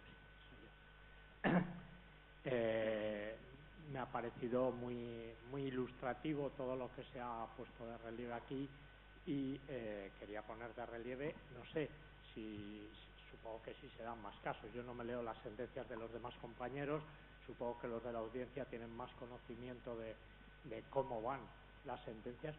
Yo normalmente sí que tengo en cuenta bastantes de estas objeciones que se han hecho. En los casos de responsabilidad decenal, cuando se demanda y no está claro quién pueda ser el responsable, no impongo las costas de los absueltos si era razonable demandarlos. Lo mismo pasa en el derecho de seguros o accidentes de automóvil, que se trae a varias partes y una no resulta responsable y el demandante no lo puede saber antes de que se celebre el pleito. Bien, yo creo que entre un 10 y un 20% de los casos se tienen en cuenta esas circunstancias, por lo menos por mí. Ahora bien, también hay que tener en cuenta que el abogado, me imagino, cuando presenta la demanda está convencido de que su cliente tiene razón. Al que le demanda está convencido de que su cliente no tiene razón. A uno de los dos se le está haciendo una avería, porque va a haberse metido en un juicio y va a ocasionársele unos gastos, los de su propia representación, los de su propio abogado, a lo mejor injustamente. Y claro, eso hay que resarcirlo. Hay que resarcirlo porque si no, a lo mejor gana el pleito y no le vale para nada ganar porque en costas le va a resultar más caro el pleito, sin que se lo haya impuesto el juez. No se las imponemos a nadie. Para nosotros ideal, no imponemos costas, cada uno que se pague las suyas. ¿Qué es lo que ocurre? Que se estaría causando un perjuicio evidente. Entonces, claro, todas estas cosas son muy valorables. Yo entiendo que también muchas veces no las razonamos suficientemente porque la ley está muy clara. Cuando hay un vencimiento claro, sin ninguna, digamos, excepción, pues te remites a la ley y punto. Es verdad que a las costas llegas muy cansado o tienes mucho trabajo en otros procedimientos y no te vas a dedicar por un asunto de 200 euros, que eso a lo mejor también habría que hablar. ¿Por qué llegan tantos asuntos? Las compañías de seguros meten asuntos, bueno, pues 200 euros, 300 euros y vas a tener que motivar las costas, ¿por qué las pones y por qué no las pones? No sé. Bueno, en 200 euros no es preceptivo el letrado, con lo cual... Ya, pero los traen, y las dos partes muchas veces, porque como vienen con compañías... Pero respecto a la primera parte, si en un procedimiento judicial uno considera que tiene toda la razón y el que contesta considera que no tiene ninguna razón, el que contesta y va a un procedimiento y lo mantiene sin razón, eso es temeridad. Eso es lo que equivale a lo que se entiende por temeridad. Sí, ¿cómo se está entendiendo en aquellos casos en los que han apreciado temeridad para no exponer? Pero no todos los asuntos hay esa claridad, no la hay. Es más, cuando el abogado contesta sabiendo que no tiene razón, como por ejemplo, yo he contestado demandas, por ejemplo, de desahucio por falta de pago, sabiendo que no tengo razón, aprovechándome de las dilaciones de la justicia para estar 4 meses más o 5 meses más en la casa. Y yo hago mis cálculos y digo, vamos a ver cuánto le cuesta salir, y vamos a ver cuánto le cuesta oponerme y no salir, y computo incluso las costas. Entiendo, porque yo entiendo que ahí, efectivamente, si yo no pago y yo me opongo y digo, efectivamente no pago, yo sé por lo que el derecho me dice que mi posición es infundada, con lo cual yo estoy litigando temerariamente, o sea, negligentemente, pero es que eso permite la imposición. Con la modificación que nosotros pedimos se permite la imposición ahí. Nosotros, o sea, lo que se pretende es cambiar el chip, y ojo, estoy diciendo cambiar el chip a todos, porque estoy incluyendo a los profesionales. Lo que estoy diciendo a mis compañeros y a mis compañeras es: no penséis que se puede vivir de las costas, eso es un error. No se puede montar un despacho en base a las costas, eso es un error. Hay que montar el despacho contando con que tú vas a vivir de lo que te paga tu cliente por el trabajo que haces a tu cliente. Y si en alguna de las ocasiones tu cliente ha litigado con razón contra alguien que no es que no la tuviera, sino que sabe que no la tiene, que ahí está la temeridad. No está en tener la razón o no tenerla, porque al final, como dice todo el mundo, la razón no la tienes, la razón o te la dan o te la quitan, pero tener no la tienes. Entonces, es como en la reivindicatoria, luego te la dan y tú no la tenías. Entonces, es eso. Una cosa es tener razón y otra cosa, o no tenerla, y otra cosa es saber que no la tienes. Esa es la temeridad. Y luego la mala fe es ocultar o actuar dolorosamente para... Entonces, quiero decir, eso requiere un esfuerzo, hay que hacer un esfuerzo, pero por todos, porque el que presenta la demanda va a tener ya que estar en la demanda anunciando cuál es la actuación de mala fe de la otra parte, o va a tener que justificar cuál es la temeridad de la otra parte. Entonces, yo creo que es un esfuerzo, pero no es un esfuerzo que a lo mejor ahora no se haga necesario, porque estamos en una situación en la que no puede ser que las costas sean una parte determinante del acceso a la justicia, una parte determinante del funcionamiento de los despachos, y esta deriva hay que pararla. En cuanto a la modificación esta que proponéis, a mí me parece que puede ser problemática porque es muy subjetiva. Los criterios son subjetivos. Estaba hablando hace un momento de temeridad. La parte sabe que se mete en el proceso con temeridad. Sin embargo, mucha jurisprudencia, cuando hablando de costas precisamente, decía o ha entendido que la temeridad es la temeridad procesal, no la temeridad material. Entonces, claro, tú piensas que tienes la razón y la tienes, aunque a ojos de todo el mundo no tengas ninguna. Y todos esos criterios a mí me parece que son muy subjetivos. Ahora, el criterio puede ser injusto en algunos casos, no cabe la menor duda, pero es bastante objetivo. Dentro de poco, si se hiciera esa modificación, estaríamos aquí discutiendo de lo arbitrarios que son los jueces al apreciar la mala fe, la temeridad, las dudas de hecho. Claro, es que es una materia muy difícil de determinar, ¿eh? Sí, aquí, por favor. Sí, José Chura. ¿Sí? Es que, allá. Perdonad, es que ¿sabéis qué pasa? Que atrás no vemos. Es que no se ve nada. Yo he conocido antes que era Javier por la voz, ¿no? Pero es que no vemos a nadie, por eso disculpa, ¿eh? Gracias. Sí. No, bueno, lo primero, comparto plenamente lo que acaba de decir el compañero que acaba de hablar. Comparto muchas de las cosas que ha dicho también la ponente y la felicito por ello. Pero, como letrado del ámbito de justicia, me gustaría hacer alguna puntualización. Vamos a ver. Yo ahora estoy en jurisdicción penal y llevo bastantes años en jurisdicción penal, y ahí se están planteando algunas cuestiones, como por ejemplo en los delitos leves, pedir tasaciones de costas en situaciones que no son preceptivas. Pero bueno, eso no es el objeto del debate actual. Y en mis años de jurisdicción civil, lo que sí me gustaría es matizar un poquillo a la ponente, en el sentido de que en las impugnaciones por excesivas, cuando los letrados solicitamos el informe de los colegios, por lo menos cuando yo lo he hecho, solía tener muy en cuenta esos informes por la calidad jurídica que tenían. Siempre he considerado que el juzgado, y es verdad que comparto con la ponente el hecho de que se tienen que motivar las imposiciones de costas en sentencia, pero que no le quepa ninguna duda tampoco a la ponente de que cuando se va a producir la tasación de costas y se impugnan por excesivas, cuando dos compañeros de profesión no están de acuerdo y se impugnan por excesivas y se pide el informe del colegio, me ha parecido entender como que hay restricciones por parte de, bueno, pues no sé si he entendido bien de Europa o de quién, del valor de ese informe. Yo desde luego lo he tenido siempre en cuenta porque he considerado que los propios profesionales son los que mejor entienden sus propias normas internas, porque he considerado también que el colegio como regulador de la profesión es posiblemente que basado en su experiencia pueda también matizar los casos y los supuestos y sobre todo por el valor jurídico que tiene. Es verdad que eran criterios orientadores que a mí no me vinculaban a la hora de resolver, pero me parece una vuelta atrás o me parece no muy positivo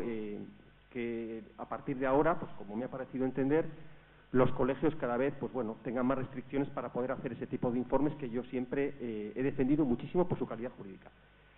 Con respecto al 394 moderado, estoy de acuerdo con él, pero también pienso que el 394 actual, el criterio de vencimiento puro y duro, actualmente, si los magistrados en la sentencia modulan y justifican los motivos de imposición, también se puede conseguir prácticamente lo mismo con el 394 actual.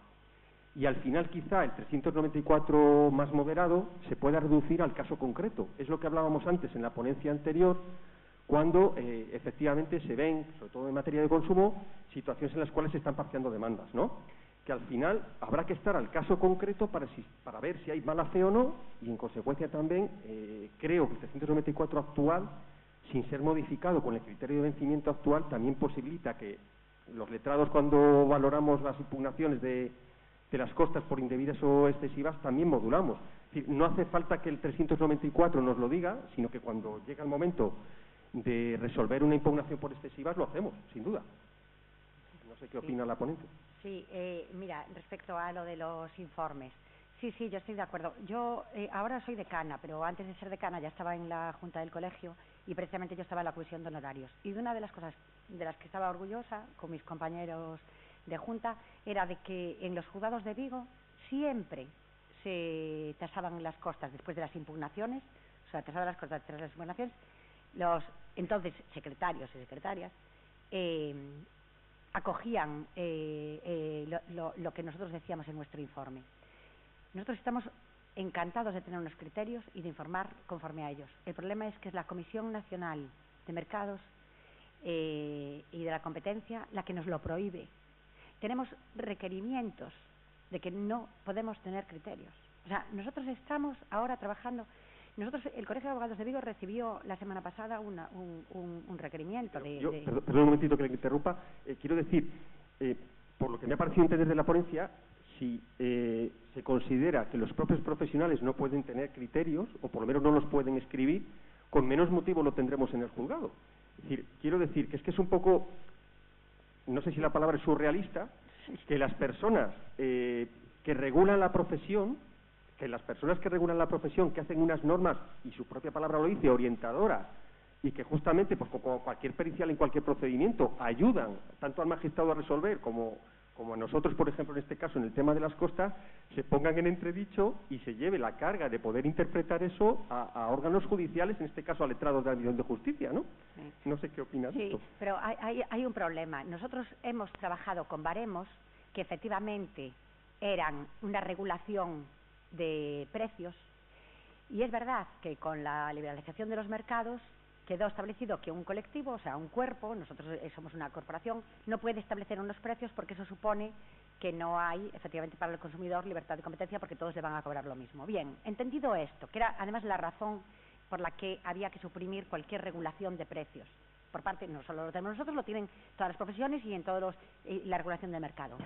Pero cuando nosotros cambiamos los baremos por criterios, Competencia entendió que nuestros criterios siguen siendo una lista de precios y que son tomadas por los abogados a la hora de minutar como lista de precios. Tampoco ayuda que efectivamente los propios compañeros y compañeras lo estaban haciendo así y decían, yo le cobro lo que dice el colegio.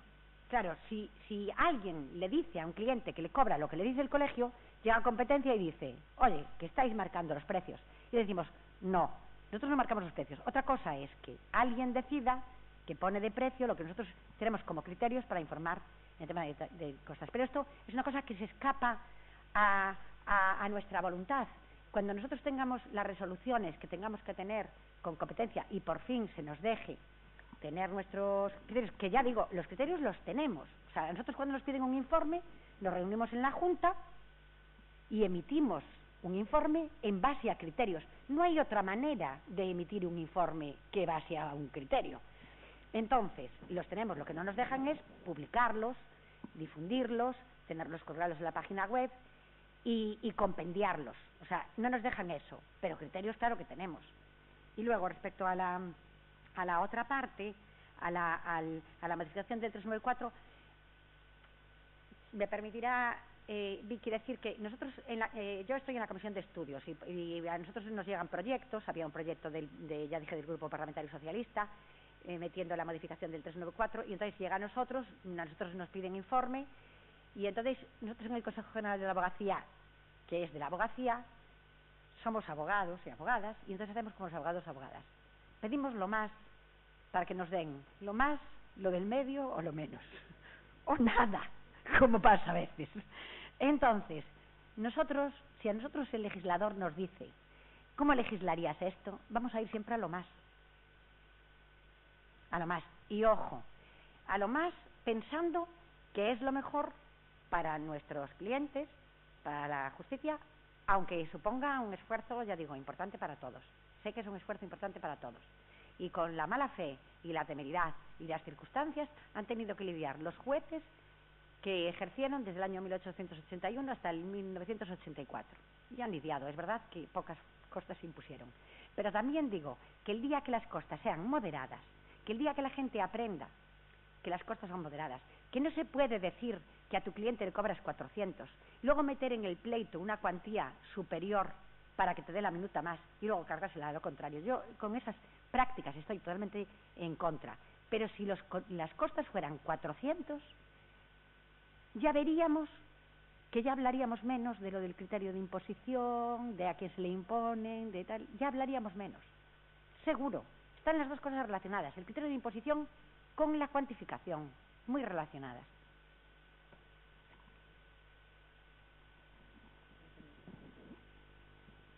Luego vuelven. O tú primero, José, no me tienes el tal y luego vuelve para acá.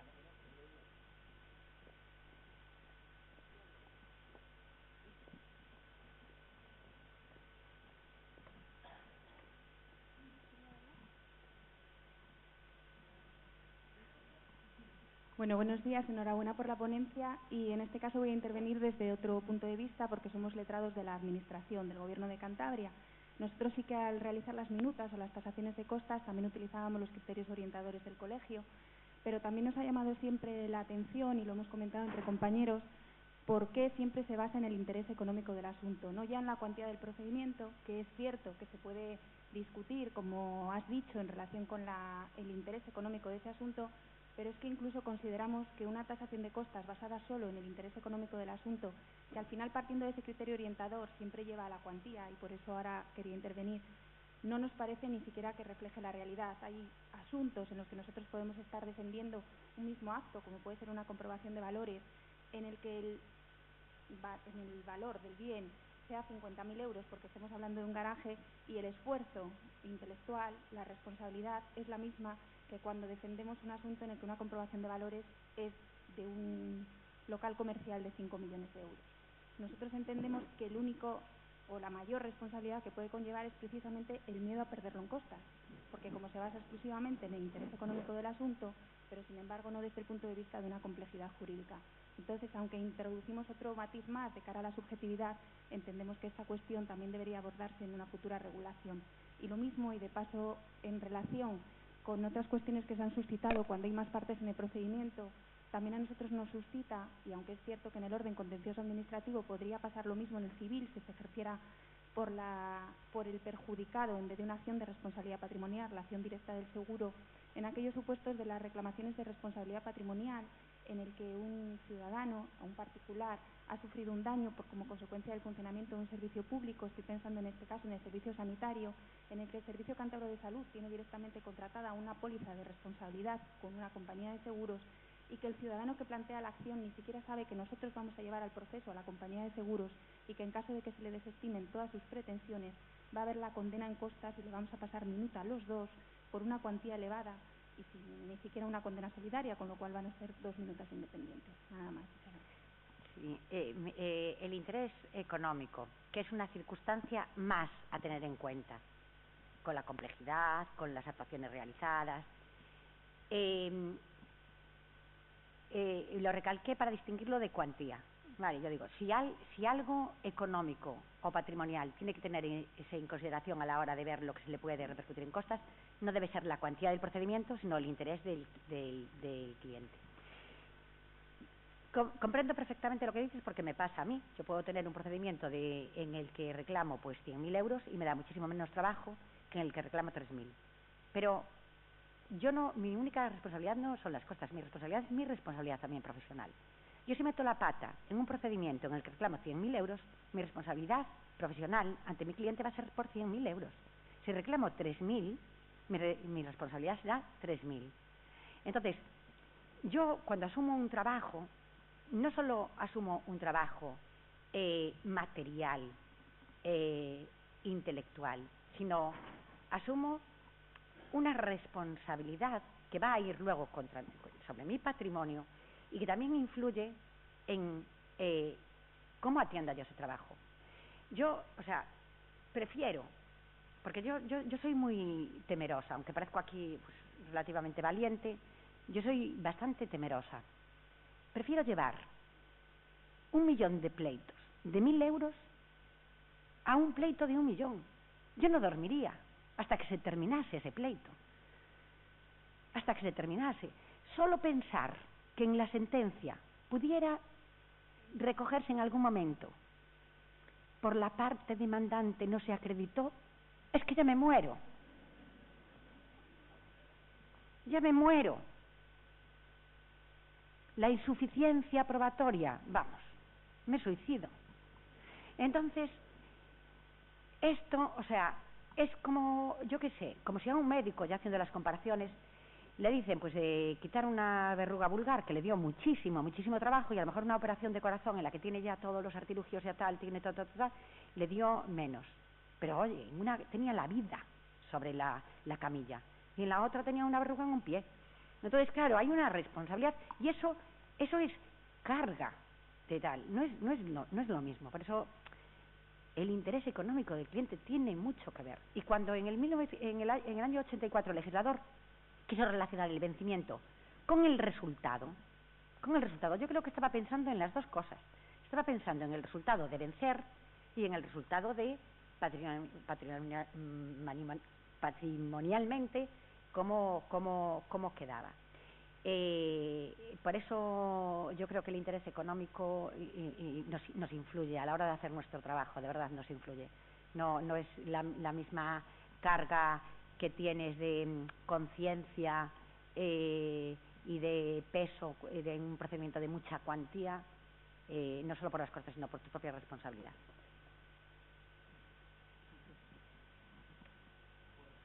Enhorabuena, Lourdes. Bueno, yo quería volver a la cuestión del vencimiento por temeridad, de la imposición de costas por temeridad o por vencimiento. Hombre, yo, en mi particular opinión, es curioso porque en el SEPIN, en la revista en el Servicio de Propiedad Inmobiliaria, que nos preguntaron a 8 magistrados sobre qué opinábamos de la reforma, los 8 dijeron que mal. Es curioso la visión que tenemos, desde la magistratura, por lo menos, a lo que nos comentáis desde la abogacía. Es decir, yo creo que en el año 84 se cambia y se explica por el principio de indemnidad también, por encima del resarcimiento integral, restitutio in interno, que es un principio nuestro, también en general del derecho de daños, del derecho civil, y se trae un poco al ámbito procesal, es decir, oye, mira, pues no tiene por qué sufrir un perjuicio en su crédito aquel al que al final definitivamente debía tener razón porque se le han dado. Esto a lo mejor dicho así parece muy... Pero yo creo que es lo que estaba detrás, y a mí eso me parece que darle completamente la vuelta no lo veo nada claro, o sea, me parece muy arriesgado. Y volver a un criterio, el de la temeridad, que todavía no sabemos qué es, porque la mala fe es el dolo, ¿no? Bueno, más o menos. La temeridad, que es una negligencia especialmente cualificada, una imprudencia especialmente cualificada. Bueno, quizás a lo mejor la solución podría ser redefinir todos esos conceptos de temeridad, dudas de hecho, derecho, dejar en algo así como circunstancias relevantes que en cada caso justifiquen su no imposición, pero partiendo del principio de indemnidad, o sea, del vencimiento, según mi opinión, que ya sé que al final no vas a hacer más que dar una cláusula general, o sea, un principio casi para que el juez lo interprete. Y quizás la limitación también de cuantía, si se hace en lo contencioso y se hace en lo laboral, puede ser una posible solución. A mí me da un poco de miedo también, porque claro, entonces nos obligaría a nosotros a poner una cuantía y posiblemente con riesgo serio de equivocarnos completamente. Bueno, lo que quería decir con esto es que a mí el volteo completamente y volver al 84 no me parece suficientemente justificado. Lo que sí que me parece importante es redefinir las zonas grises. O sea, no el blanco y el negro, sino redefinir esas zonas grises, cuesta hacerlo, para que efectivamente, bueno, pues en fin, se levante la mano cuando hay justificación suficiente, sin tener que explicar que es una duda de hecho ni una duda de derecho, que todavía, por cierto, está por redefinir qué es la duda de hecho. A ver quién sabe exactamente lo que significa eso, ¿no? Bueno, en fin, pura opinión. Pues fíjate, decía antes Lourdes, ¿no?, que no quería irse, bueno, habiendo opinión y habiendo puesto más trabajo aquí a jueces y magistrados, o que hubiera pensado que... Y parece que lo que sucede es lo contrario, que tenemos más confianza nosotros en la definición vuestra de lo que puede ser en cada caso la mala fe, la temeridad, que por parte de la abogacía se ha apostado por dejarlo en ese criterio atenuado, aunque parece que lo que ponemos de manifiesto es una cierta confianza en que se haría bien, ¿eh? Digo, por poner el punto positivo, vaya, porque vayamos todos medianamente contentos. Es que si además nuestro ordenamiento jurídico no estuviera recurriendo a la temeridad y a la mala fe en materia de costas, a lo mejor podría ser, pues efectivamente, muy arriesgado. Pero en la Ley de Jurisdicción Contenciosa Administrativa, en el 139 actual, establece, cuando hay estimación o desestimación parcial, no se imponen las costas y pone... salvo que el órgano jurisdiccional, razonándolo debidamente, las imponga a una de ellas por haber sostenido su acción o interpuesto el recurso con mala fe o temeridad. Eso, la Ley de Enjuiciamiento Criminal, que no tengo, por lo tanto no puedo tal, pero la Ley de Enjuiciamiento Criminal en materia de costas, que efectivamente que sé que el penal es otro orden, pero las costas son de oficio, efectivamente si hay absolución no se imponen, si hay condena se imponen, y a la acusación particular o al querellante se le imponen si actuó con mala fe o temeridad. Eso es lo que establece la Ley de Enjuiciamiento Criminal. O sea, quiero decir, no son conceptos que no están ya incluidos en materia de costas en nuestro ordenamiento jurídico. Están, pero es que en la jurisdicción social también. En la jurisdicción social también se imponen las costas si hay mala fe o temeridad. Bueno, también es verdad, y yo no llevo laboral, pero tengo compañeros de mi despacho que llevan laboral y por lo tanto lo sé, no hay nunca imposición de costas en social. La hay cuando no fue al SMAC, la parte no compareció en el SMAC, y la sentencia es exactamente igual a la reclamación que se le realizó. Lo que quiero decir es que son efectivamente conceptos jurídicos indeterminados, pero que están ahí, están en nuestro ordenamiento jurídico. Si es verdad que recurrir a ellos obliga a un mayor trabajo en la labor jurisdiccional, que ya no es poco el que hay, es cierto, y a lo mejor precisamente aprovechándonos de que hay ese trabajo adicional, es por lo que lo metemos, para que no haya imposición. Pero lo que queremos decir a fin de cuentas es, si hay imposición, que sea por un motivo, no el vencimiento puro. Y a esto hemos llegado porque se estuvo aplicando el vencimiento objetivo con demasiado automatismo. Yo creo que también conviene que hagamos a lo mejor una reflexión, y vuelvo a decirlo, por todos, por el abogado que está demandando, que no está ahí pidiendo las costas no, es verdad, nosotros mismos nos hemos dejado pues llevar por el automatismo, y a lo mejor nos llevó a esto. Bueno, esa es mi opinión, que efectivamente ya digo que no es compartida, pero bueno, es la que al menos yo creo que en la abogacía hay prácticamente unanimidad. Bueno, si no hay ninguna otra pregunta, yo creo que podemos ir acabando. José, tú si quieres decir algo, digo para cerrar, ya no de costas, en conjunto. No.